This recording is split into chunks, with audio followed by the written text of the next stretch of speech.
आइए देखते हैं, बैठचंद मजा आएगा। गाली नहीं देना। यहाँ पर प्रधानमंत्री नरेंद्र मोदी की मां की है, उनको उस तरह की गाली दी गई है। बैकफुट पर आ गई है कांग्रेस पार्टी इस मुद्दे को लेकर। आदरणीय चित्रा जी, बैकफुट पे आने की क्या बात है? हमने तो पहली बात तो ये कि किसी की भी माता हो, चाहे आपकी हो चाहे मेरी हो, या पैनल में किसी भी जितने पैनलिस्ट बैठे हैं किसी की भी माता जी हो, सबका सम्मान होना चाहिए। ये बड़ी अच्छी बात कही आप। लेकिन सबसे बड़ी बात यह है जो आज प्रधानमंत्री मोदी जी माताओं बहनों को लेकर जो उन्होंने ज्ञान बांटने का काम किया, ये कहा कि भाई सबसे बड़ा स्थान माता का होता है, तो मैं पूरी तरह सहमत हूँ उनकी बात से। लेकिन उतना ही बड़ा स्थान नीतीश कुमार जी की भी माता जी का था कि नहीं था? उतना ही बड़ा स्थान बिहार की सभी माताओं का है कि नहीं है? ये तो बता दें आदरणीय मोदी जी।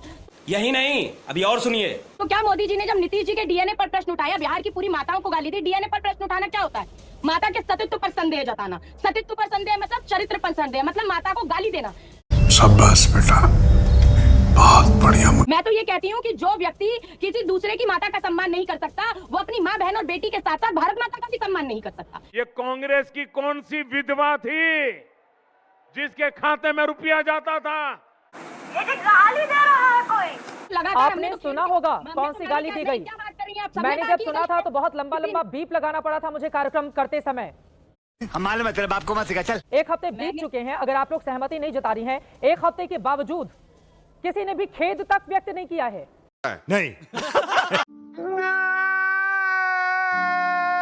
गलत लगी है बात, बिल्कुल गलत है किसी की माता को गाली देना, मगर उतना ही गलत तब होता है जब मोदी जी एक प्रधानमंत्री है, तब भी तो बीजेपी के द्वारा ही मंच सजाए गए थे। जब 50 करोड़ की गर्लफ्रेंड जर्सी गाय, वो कांग्रेस की कौन सी विधवा थी जिसके खाते में पैसा जाता था? ये बोलने वाले भी तो देश के प्रधानमंत्री जी थे।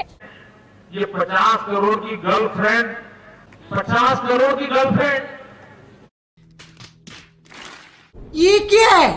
आप सुन रहे हैं और दर्शक देख रहे हैं, मुझे बोलने की भी जरूरत नहीं है। पूरी बदजबानी और ये तमीज की और तहजीब की कमी सब देख रहे हैं, इसका मुजाहरा हो रहा है। तो बहुत अच्छा हुआ कि ये बहन जी ने इस तरह से बात की, दुनिया समझ गई इनकी मानसिकता क्या है। तो क्या प्रधानमंत्री मोदी जी की कोई जवाबदारी नहीं? या तो फिर चित्रा जी आप ये कह दीजिए कि आज जी ऐसा हो गया है कि अगर कोई व्यक्ति किसी की माता जी को गाली देगा तो उसे तो सजा मिलेगी, गिरफ्तार भी होगा। बात तो सही है। लेकिन अगर प्रधानमंत्री जी किसी की माता जी को गाली होगा देंगे, गिरफ्तार, माँ की गाली देगा और गिरफ्तार भी नहीं होगा। और आप लोगों ने पार्टी से बाहर क्यों नहीं किया? इतनी गंदी वाहियात गाली इसी मन से दी गई है। हाँ, मैं पूरी किसी का आवाज समर्थन या करने, किसी गाली गलौज वाले का समर्थन करने नहीं बैठी हूँ। पहली बात, हम ये कह रहे हैं, आपने कहा कि हमारी पार्टी का कार्यकर्ता ही नहीं है वो, तो हम पार्टी का है? जो अंदर ही नहीं है उसे बाहर कहाँ से करें? किसकी पार्टी का है? गॉडसेवादी गैंग का गुर्गा है। किसकी पार्टी का है? ऐसे अब वो आप पता कीजिए, हमें तो लगता है इन्हीं का एजेंट है भाजपा का। आप क्या बात कर रहे हैं?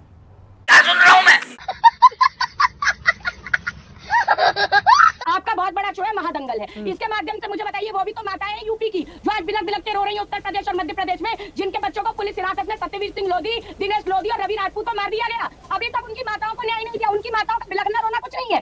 तो मैं पूछना चाहती हूँ कि ये दोहरा मापदंड कैसे है कि उत्तर प्रदेश मध्य प्रदेश में प्रधानमंत्री को डबल जो बीच में ना बोल। की गाली दी गई है उसको जस्टिफाई कर रही है साधना भारती जी। अलग